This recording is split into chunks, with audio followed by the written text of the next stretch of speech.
I'm sitting here after a long day at work, working at the grocery store. It's been busy, and I was trying to think, what can I post that'd be lighthearted and whatnot, and looking at how empty our shelves are, and people are scrambling to buy stuff, like some of the younger people, like dried beans and learning how to figure out how to cook. And I got to thinking, I've had this old cookbook.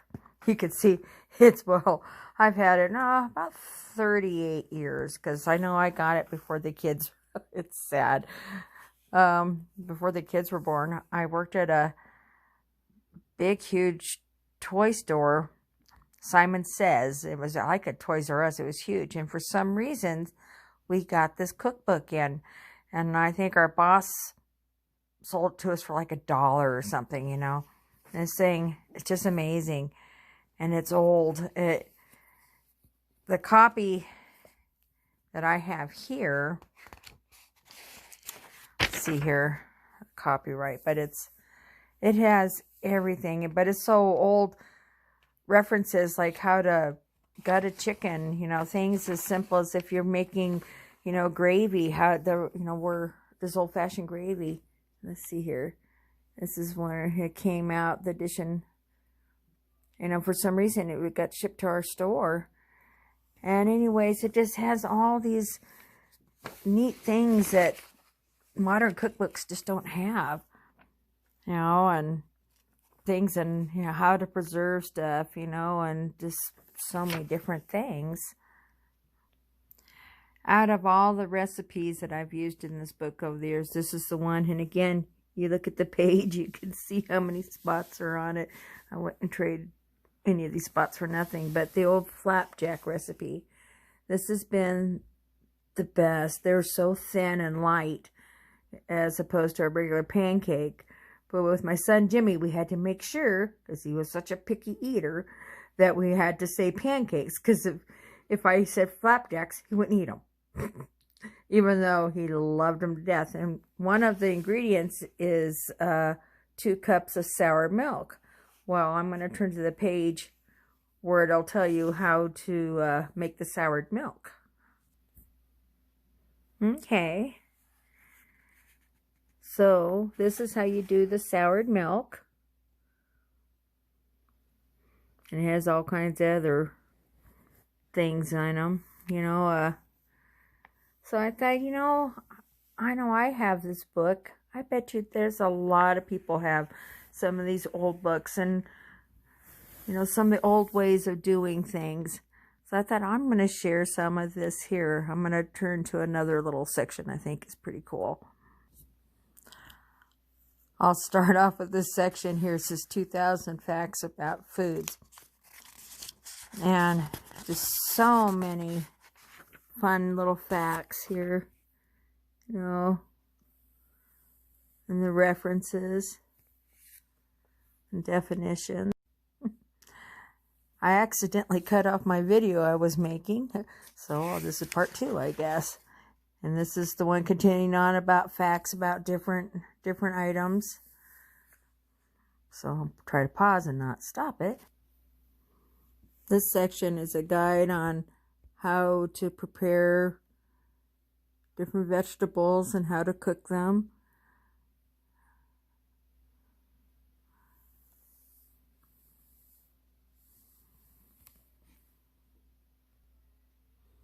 Like this one, the table of equivalents. And again, you could tell the pages I've used a lot over the years.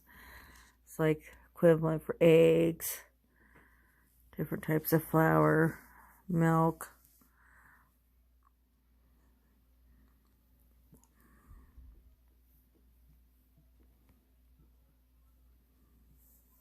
There's one that under, I know somewhere, like bushels and pecks.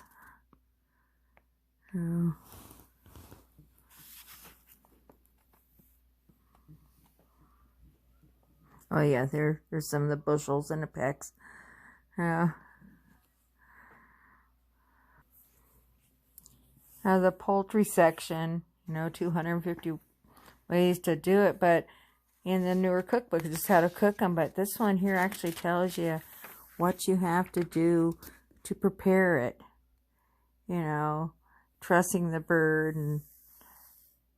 and I've referred to this one over the years for how to do my equivalents and my cooking gauge. But, you know, things like, you know, boning a chicken, the steps to going through it, you know.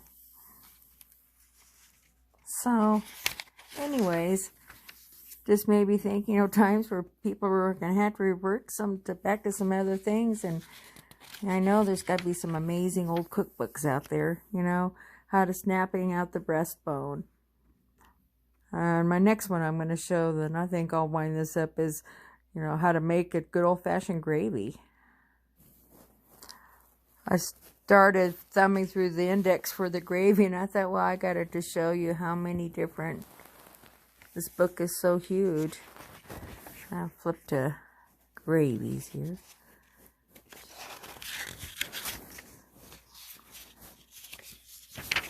Gotta go back.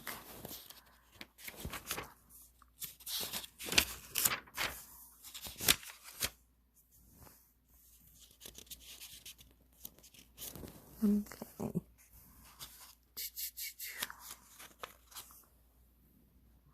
Let's see here. Back.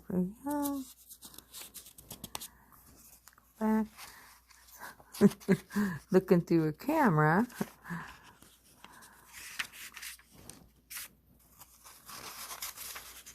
And all of a sudden I don't know how to do my alphabet in my head, huh?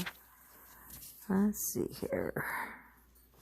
But again, it just shows you all the different things here. So I'm going to pause this here and go to my gravy page.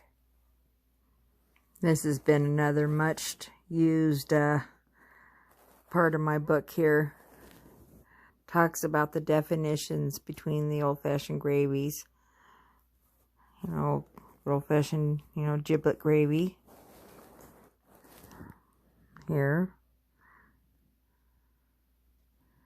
These are the gravies that our grannies would make. But this one here, good old-fashioned brown gravy. Of course, I was raised by an Okie and a Texan, so I can just glance at something and know how to make a gravy. But it's one of the most simplest things. And I know a lot of people anymore are so used to buying, you know, the prepackaged stuff. And really, you can make gravy out of anything. And it just tastes so good, and it's so simple. So, anyways, this is kind of something I'm thinking about doing here, is sharing a little post on this old cookbook. You know, it just, gotta clean your freezers and your refrigerators. It just covers everything. It's a lot of fun. Look at that. So anyways, I'm hoping maybe other people will share pictures or you know, recipes or whatnot out of their old cookbooks, because I know there's a lot of people out there that have them. You know, just about any dessert, homemade whipped cream, butter. Anyways, here we go.